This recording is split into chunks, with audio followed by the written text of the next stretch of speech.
G'day folks, welcome back to the channel. Today we are looking at BMW's new R1300 GS. This is the Trophy X variant, and we're going to put it through its paces off-road. So forest trails, gravel roads, that sort of stuff down my backyard. Put it to the test on my normal suspension loop that I test out all the adventure bikes on. I've already done the review online of the Pure, which is a step up from the base model, but it's a more road variant. Most of you, if you're watching this, you'll already know that the 1300 is all new. Pretty substantial changes from a design and engineering perspective over the previous version. It still feels like a GS on the road, but it feels better. And for those who haven't ridden a GS on the road before, these things are pretty remarkable on road. We're not going to cover that today in terms of tarmac. We're purely interested in off-road and how this thing's going to hold up in the gravel, in the dirt. So let's get to it and put it through its paces. Alright, let's get into this. A couple of things before we start. We are already in Enduro Pro mode. Now that lets you go in standard BMW type navigation, go in here. You can fine tune your suspension that we have currently got set to just standard for Enduro. You can see I've softened it up a little bit from the road. And the dynamic for on the road is also standard. The suspension I've noticed on this one, on the update, so the all-new update I should say, on the all-new 1300, is vastly improved, I think, over the previous model. I thought the old one fell through the stroke a bit too quickly, whereas this one is much nicer. Now if we go in here into ride mode pre-selection, we go all the way down to Enduro Pro and config. You can see that I've got throttle response set to medium. I've got my traction control set to basically as little as it can, whereas if I go in here, I can change that back to, how do I go, up or down? No. If I go down, there we go. So I can go Enduro, which is optimized for slightly more road tyres, a slight wheelie is possible. I don't want that. I want wheelies if I can, and I want slightly more off-road tyres. Now these tyres, these are the standard tyres that come on it, as you can see. So they've got a bit of knob on there. They're not massively knobbies, but what are they, Cavalry 4s I think they are. So they're not bad at all. So we're going to leave it at that setting. That's fine. ABS we've got set to off-road mode, or Enduro Pro mode, which is basically off-road. Sorry, ABS is off on the rear. So that's all cool.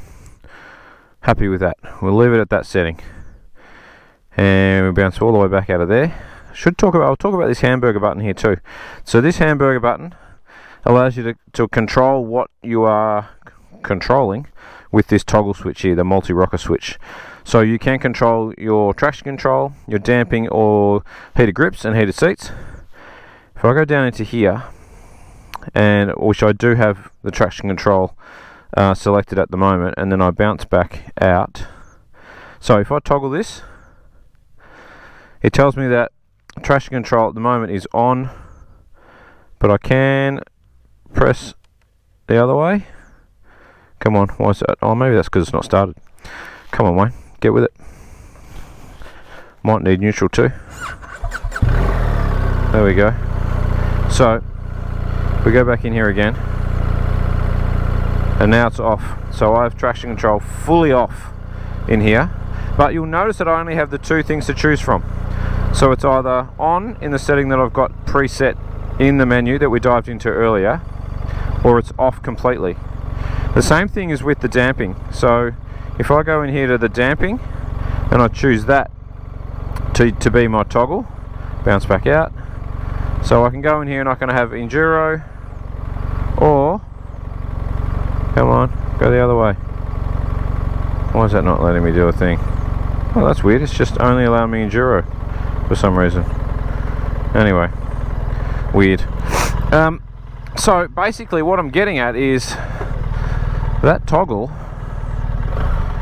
doesn't let you change a lot in here, but you do have more settings when you actually dive into the menu. So that's a bit of a frustration on its own. Anyway, let's get moving. So, in terms of a very brief overview of the updates, like everything is new essentially. New chassis, new engine, bump up to 1300 cc's, big bump up in horsepower, well not a big bump up in horsepower, but a chunky bump up in torque, 12 kilo less over the whole lot. Most of that is from the driveline, which is a huge difference. Funnily enough, you don't actually necessarily feel it all. Like, I don't think it feels massively lighter than the old one. The front end definitely feels better than the old one for me. There's noticeably less dive. Now, I haven't been down here for a couple of weeks. Last time I was down here was on a smaller adventure bike, and I come down here reasonably often on the mountain bike, but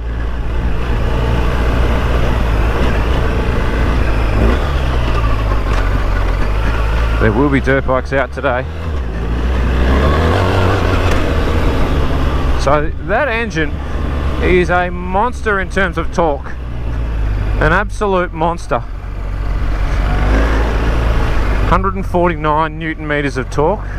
That is more torque than the KTM Super Duke R. So this thing will wheelie on the throttle in third gear when it's got grip. I'm just going to put my visor down so that you might not get as much wind noise. So yeah, in terms of engine, holy moly, this thing motors along, and just torque off the bottom is incredible. So we've got some good little whoops here. We're floating over these much better than the old model. Heaps better. And bearing in mind that the suspension, as you saw, is set to essentially standard. I haven't firmed it up at all. So if you wanted to, you could firm this up noticeably, and it would still be a thing of beauty. So yeah, there's got a lot more scope, I think, for more performance than the outgoing model. Now, I tested the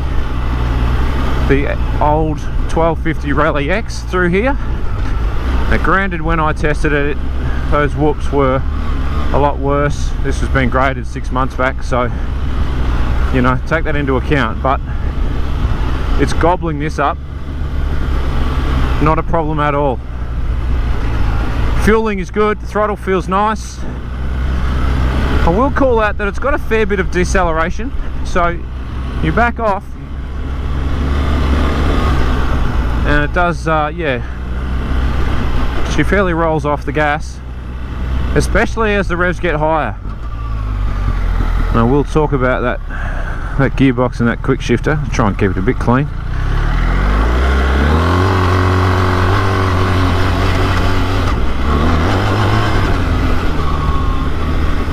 Right, so let's talk about one of the gripes that I have. Now, as I said, I tested the pure variant a few weeks ago, and it had fairly substantial issues with the gearbox. I thought very clunky in the lower 3 gears, and the shift itself, the quick shifter, didn't feel to me to be tuned particularly well, so I was quite jerky on anything apart from where few had the throttle in between, I reckon about 30% to 50% open. So if that was your window, it worked okay. If you were outside that, it was pretty clunky. So now normally I wouldn't take,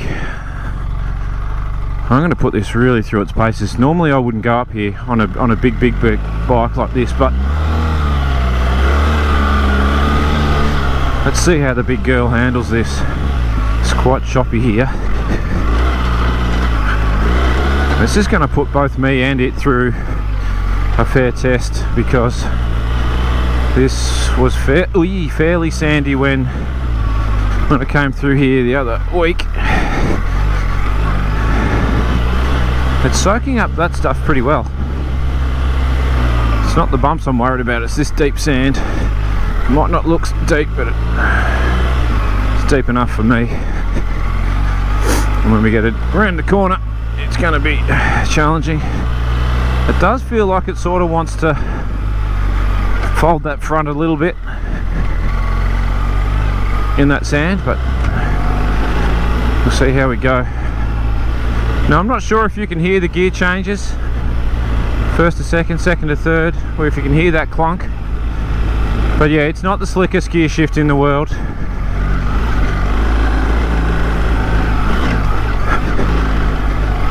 And let's face it, it's not like BMW can't make a good gearbox. The box that they have got in the M1000R that I tested here, and I gave that the gong for my favourite bike of the year last year. So, you know, I'm not anti-BMW. In fact, I think the top two bikes that I had listed last year were both BMWs. The M1000R and the R18 Roctane. Anyway, there is definitely work to be done when it comes to the gearbox here. It's not awful. Not in these conditions, it's not awful. I noticed it most in commuting. When you're matching other people's speeds, you know, you're at part throttle.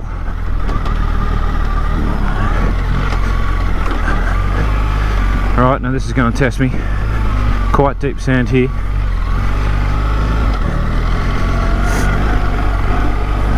Hopefully no one's going to cut the corner. Oh, that's not bad today actually. That little bit of rain we had last week has firmed that up a bit. Still soft enough though. So as I said, like, you know, these are the tracks that I put the adventure bikes through because I think realistically, yeah, that's pretty nice. Most people aren't going to be wanting much more than this.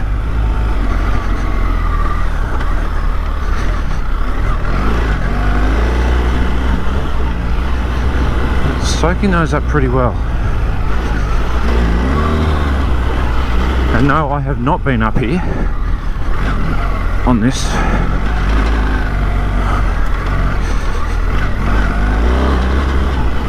So while I know these tracks pretty well, I certainly haven't been up here on this. See, that's not bottoming out. Interesting, because on the that didn't bottom out either. On the photo shoot, it definitely, you know, I was launching them off water bars like those back there, but with a bit more aggression than that, getting some hang time. And look, it does bottom out. I didn't end up changing the suspension setting because when it does bottom out, or at least on that setting, it's really quite soft and controlled. Doesn't throw you around.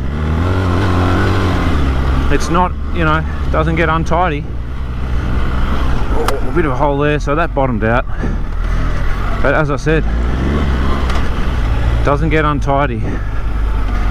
Now the one thing for those who have not ridden a GS, the one unique thing is that whole telelever front end, which just refuses to dive. It barely dives. So the thing that you'll have to wrap your head around and get better at, and certainly I would need to, is lifting the front up over logs or up over anything, especially in the dirt. And I say that from the sense of you basically can't compress the front. So if you, like me, you know,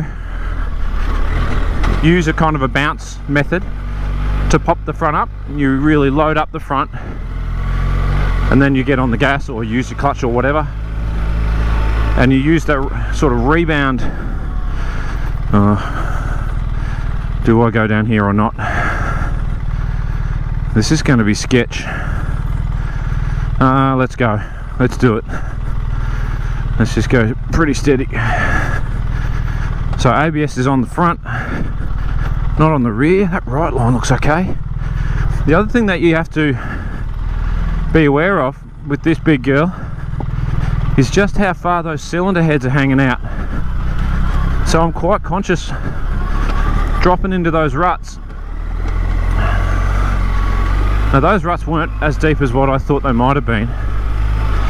But yeah, you wouldn't want to be dropping into a four-wheel drive type rut with those big bad boys hanging out the side, because they'll catch you out, they'll deck out.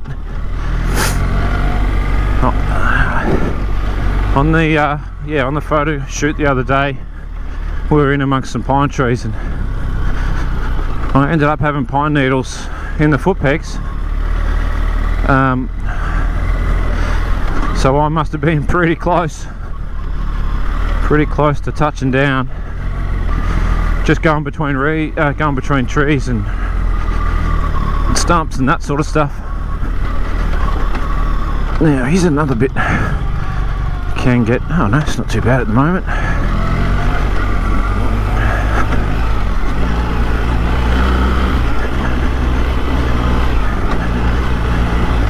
So the whole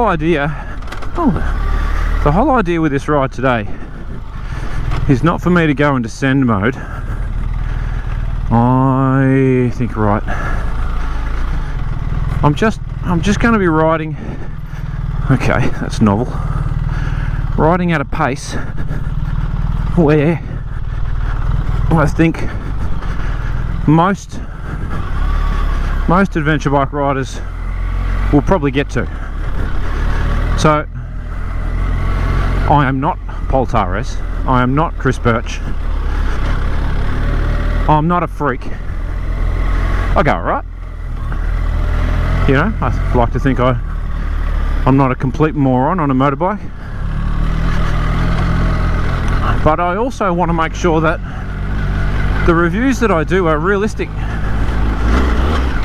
So, you know, I want to ride these bikes how I think most people will probably ride them. So I'm not cutting loose on this thing because yes, it's lost 12 kilos, but it's still a 236, I think, kilo bike. It's still the size of a small block of flats, and it's still 36 grand on the road. So I don't think most people are going to be coming out and hitting the send button. All that taken into account. So I try and ride and test accordingly. There's neutral, hello. One, because I don't want to drop a $36,000 bike either. I don't like dropping motorbikes. Try and avoid it if I can. But two, yeah, I want this to be realistic. So, speaking of realistic, one of the other things that I do question the redesign about is pillion comfort. Now the old bike was very much one of your great prospects when it came to pillion, two up, touring, any road, all road, and then some. I don't reckon the pillion seat on this one looks as accommodating. And I did have Rob, the photographer, on the back of his when we were tootling down a double track to get some shots. And his take was, yeah, it was questionable. Now, granted, we weren't going fast, and it was smoother than this, but it was still a forest trail, still a fire trail. So, you know, there's a bit of grain of salt stuff there. But yeah, there's a question mark there for me. But you should be able to tell by now that this is doing this surprisingly well. And as I said earlier, the suspension, the damping setting that we've got on this is standard setting, so it's 0, it's not harder or softer, and it's doing surprisingly well. Like, it is noticeably better than the old 1250 Rally, noticeably. It's like in a different league. So I think they've done well there, and I love the front end in this. On the road it is magic. Yeah, as I said, it does have that one downside off-road when it comes to the fact that you know, it won't dive. So if you want to lift the front, or indeed if you want to do a 3-point turn, you can't compress the forks and use it to sort of rebound back.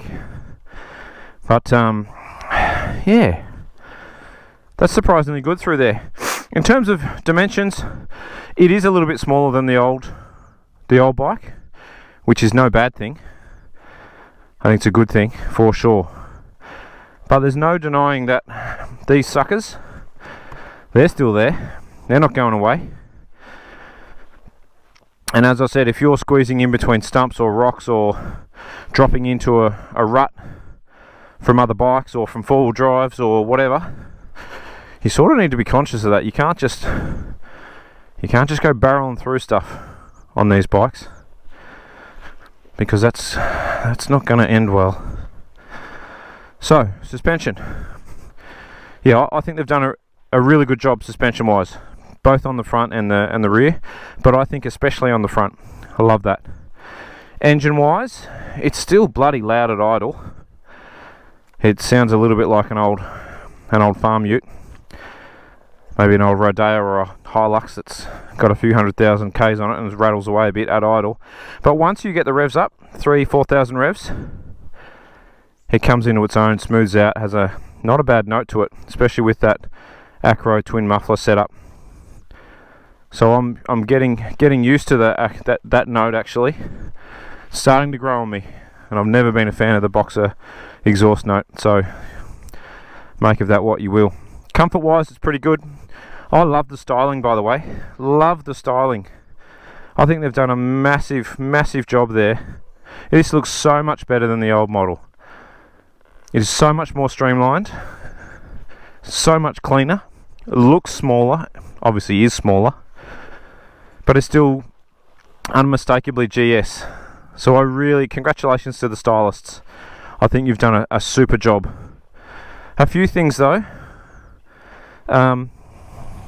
This particular screen, the Enduro style screen, when it's low like this, your phone mount, your GPS mount's up there swinging in the breeze, so that's going to get, as you can see, insects on it, it's going to get rain, it's going to get whatever else. And when it's up high, only two positions, when it's up high on the road, I get noticeable buffing. I'm 6 foot, 181 centimeters, so I sort of, yeah, it's got to be there for me. So I sort of, yeah, I'm a bit questionable around that, whether or not that should actually come up to there. So I reckon I want it about halfway in between the two, really. That would make sense for me. Anyway, I'm sure, yeah, there are other options for screens. The other thing I will call out on the trophy version, on this version, is this tall seat. So on the Pure, on the other versions, you get a lower seat with a dip, and there is a lower again version. I think the seat height on this is 890. You can get versions down to 820, I believe. Now the 890, it accentuates the bulk and the size of this bike, that 890mm seat. So much so that I would get one with the lower seat, which I think you can do for no extra cost. Got some other boys coming here, so I might let them come through. But yeah, I would definitely look at that, because if you're picking your way through gnarly stuff, then that taller seat height does make it harder to drop down. So yeah, I would definitely do that. Boys out having fun. Good on them. So that would definitely be something that I would do. Get into it, son. What else would I change? I like the fact that on the Trophy X version, indicators are up here. On the road version, you've got indicators that are built into your handguards.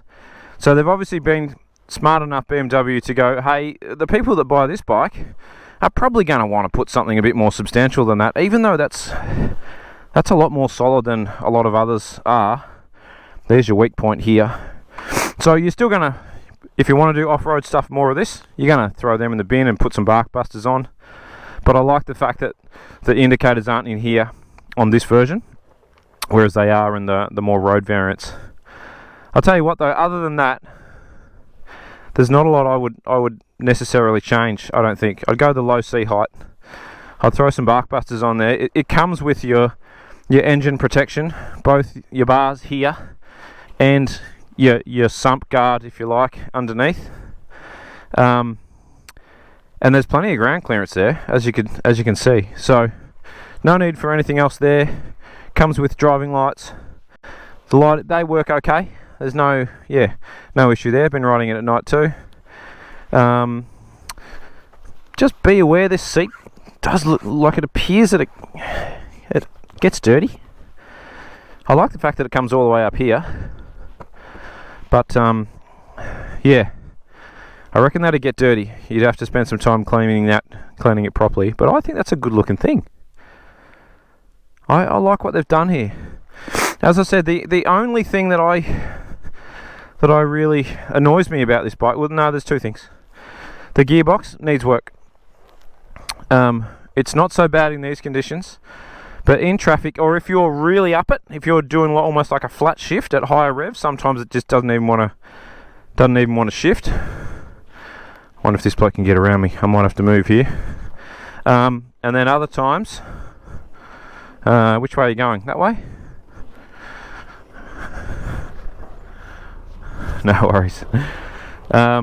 Yeah, so down low, in low, constant or very low throttle application, it's a jerky shift in that quick shift. You end up using your clutch, try and smooth it out, and it's still clunky. So I think, even though that is a redesigned gearbox that now sits, I'll get this wrong way, I think it sits underneath the engine rather than behind it, which allows for a longer swing arm, hence the reason that rear suspension is also better than the old model. But I think there's still work to be done there. And then the other one is this hamburger setup here, as I went through earlier. Give us the access to all of the fine tuning. So if there's like 2 or 3 steps in terms of damping or traction control, give us the access from that little toggle. Why just limit us to 2? That's weird. We'll talk about traction control when I jump back on the bike. We'll give that four-wheel drive a bit of a gap, and then we'll. Actually, no, we won't. We'll go back up here. Yeah, so there's a fair bit of. It's probably not going to pick it up with this microphone, but there's a fair bit of noise coming up from that engine bay. I think more than the old model. Still has the boxer tilt that I'm slowly getting used to. That's the whole rev, and it shifts across. That's from the crank, but anyway, that's a thing. You just end up not doing that a lot. So I've learnt over a few weeks not to blip the throttle much. But let's get going up here. We'll talk about traction control, which appears to have been, it's come back on. So I don't want that one, do I? I want the other one. I want that one, and I want it to be off. Press and hold for deactivation. Now it's off. Okay, cool. No, now it's back on again. Okay, it's off. Great.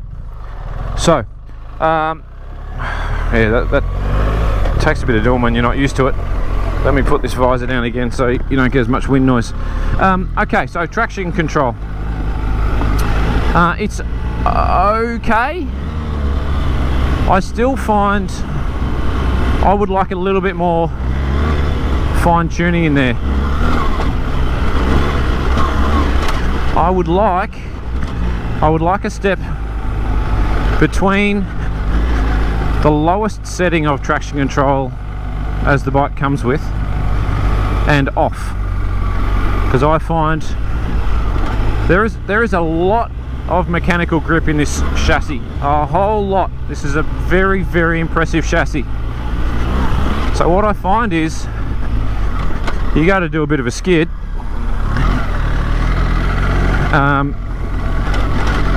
and it lets go and then it grips. And especially if you've got traction control that's also going to kick in and just give it an ever so slight hesitation, it'll hook up. And so you end up sort of not being able to do easily big lurid slides with that traction control set to its enduro mode, just because the chassis is so good. So you turn it off and you can tell even then, right, this is relatively loose stuff, but there's, you know, there's spin, spin, spin, and then it will grip. It grips and goes. And so you've got to be on it a little bit in terms of how much angle do you want on the dangle.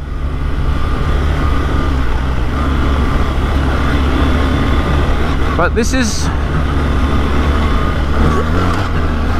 oh, there's a deer. Don't know if you could see him. Her little fellow. Oh, there's a group of them in there. I wonder if we can get a bit closer to them. We'll go around this track. Oh, I don't think you will. There's a little mob of them in there though. Yeah, that's pretty ruddy down through there. I don't want to go down there with this big bike. Oh, what a bugger. Alright, I just want to do one last run up this track, up this climb. And I'm going to turn the traction control back on into its, you know, enduro most off-road setting. So I'm going to use that toggle button. Now that should, there we go, it's back on. And here we go up here. That should have put it back into its the setting that I've chosen in settings. So you can hear that it's spinning up. So it will spin up.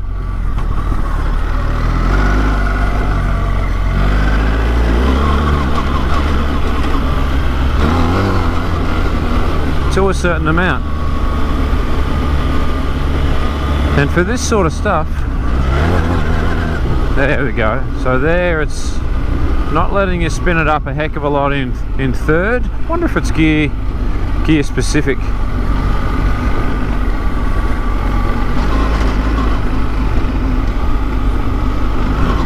Or speed specific.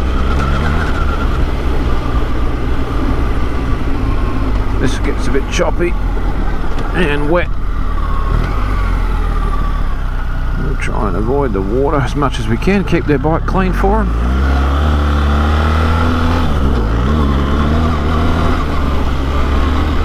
Surprisingly, that's slotted in okay. Maybe it's better with traction control turned on, that gearbox. Anyway, nearly lost my foot off the foot peg.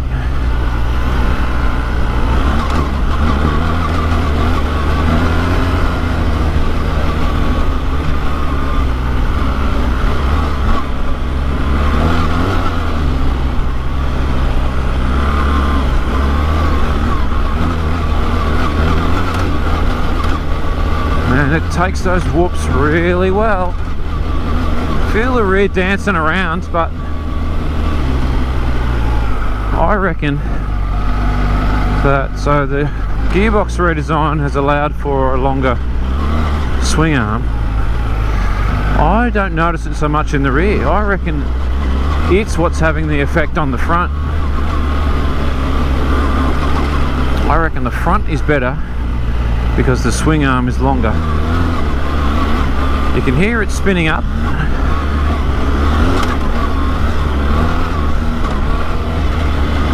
But it's not letting you get out of control.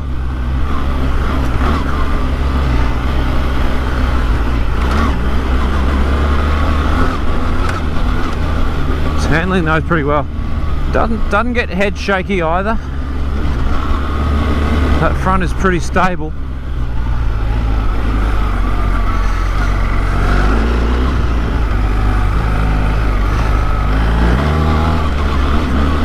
So that TC just lets you step out enough to turn it, but not really to keep sliding it.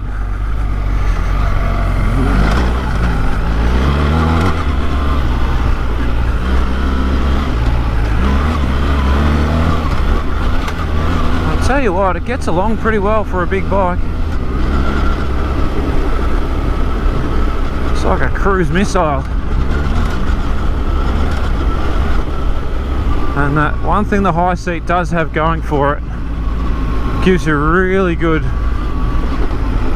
purchase position in between your knees.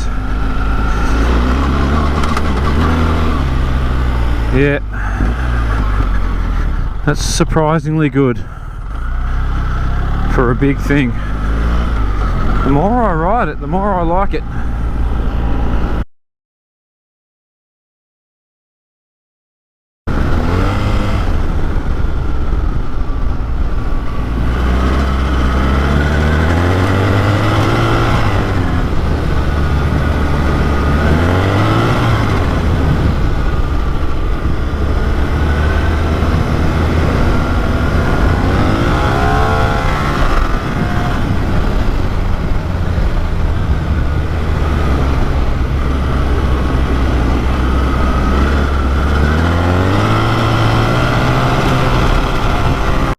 So we've done lots of gravel roads. We've done a bit of fire track access, some sandy stuff. We're putting it through its paces there. But I just wanted to, you know, we're coming along an average gravel road like this.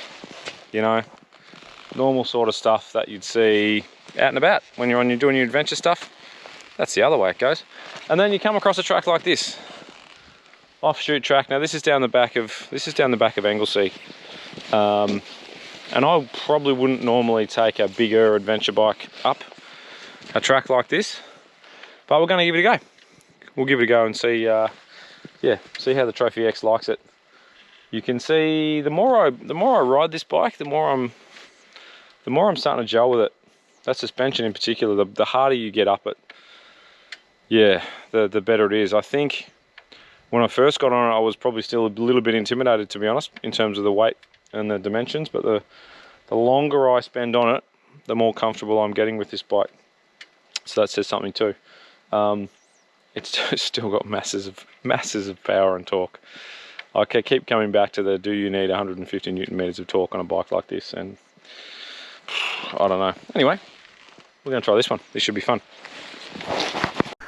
I'm not sure if this is the really ruddy one that I first thought it was, but we'll find out. We will find out soon enough. What is this? White's track. For those who know the area. Tried to go down Denims, but they're actually doing the fuel reduction burns upside Denims today. That would have been very, very nice on this in the current conditions, but we'll have some fun up here instead.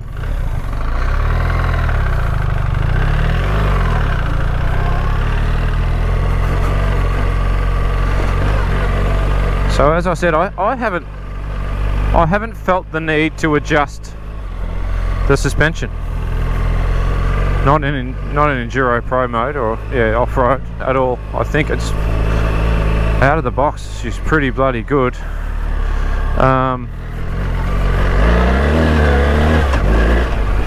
Yeah, I didn't see the need, but good to know that there is plenty of scope left for if you're loaded up, or if you're a bigger unit, or yeah, whatever it happens to be.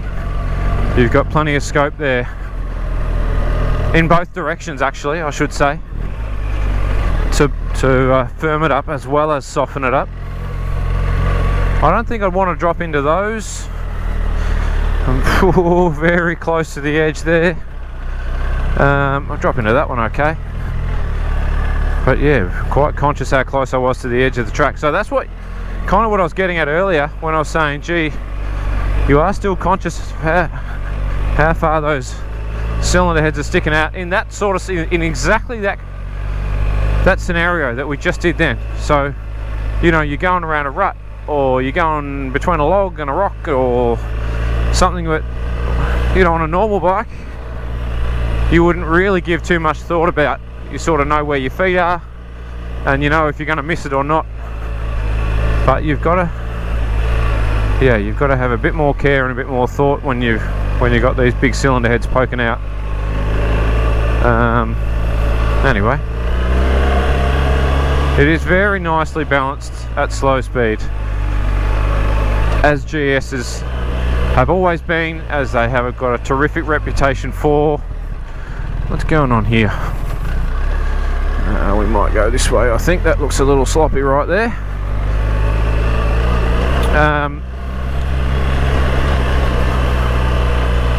I think I would still opt for the lower seat for most people. If you are, certainly if you are shorter than me, if you are probably, I'd say 5'11" or under, then you want to be considering that lower seat for sure. So where does this put it? The update. Where does it put the GS, you know, in amongst the competitors? Because it is a substantial update. More power, better suspension, should theoretically be more nimble. I say theoretically because I'm not sure it's more nimble. I think definitely the power is better, the suspension is better at speed. I'm not sure if it's more nimble in terms of outright lower speed, changing direction. It probably is. There's not a lot in it though. Has it got the dirt chops of something like the KTM 1290 Super Adventure? No, I don't think it does. Is it as good on road as the Multistrada? Oh, gee, it'll be close now. That front end is pretty bloody good now. But you know, the Multistrada's got that whole V4 song thing going for it, and ultimately has more power up top. Is it better than something like what I think is probably the best all-rounder, that is the Tiger 1200? And I reckon the Tiger eclipsed the old GS. I still think it's an underrated bike by way too many people. I reckon this now brings it back up in line with the Tiger in a whole bunch of ways. I suspect the Tiger has probably got better off-road handling, and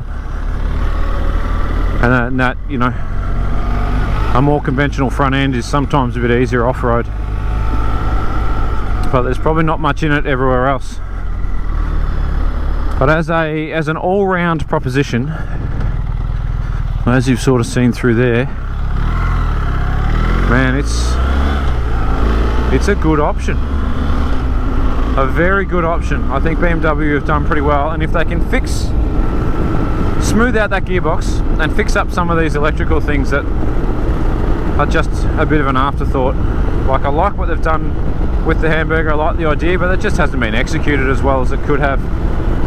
And using the scroll wheel as the input device to change between these three, there's only three of them. Just have it so that I tap that same button again to get to the next one, rather than having to take my whole hand off and scroll up and down. And anyway, so I think there's some improvements that can be made there. But I think overall, I think it's a very nice package. And if you liked the old GS, then I have no doubt in my mind at all that you will like this one even more, because it is more. It's more everything. It's got more power, it's got more torque, it's got a better power to weight ratio because obviously it's 12 kilos lighter, better handling, much better suspension, especially in that front end. It's just more gooder. It's more betterer everywhere, apart from the gearbox. One last thing. If you haven't liked and subscribed this video, do us a favour, If you like this content, click that subscribe button. More of this stuff is going to show up on your feed. It does help us as well. We get a little bit back out of it. Makes my life a bit easier. And with that, I will leave you, folks. Enjoy the rest of your day. Get out there. Life is better when you're riding. And after all, how good are motorbikes? They're pretty good.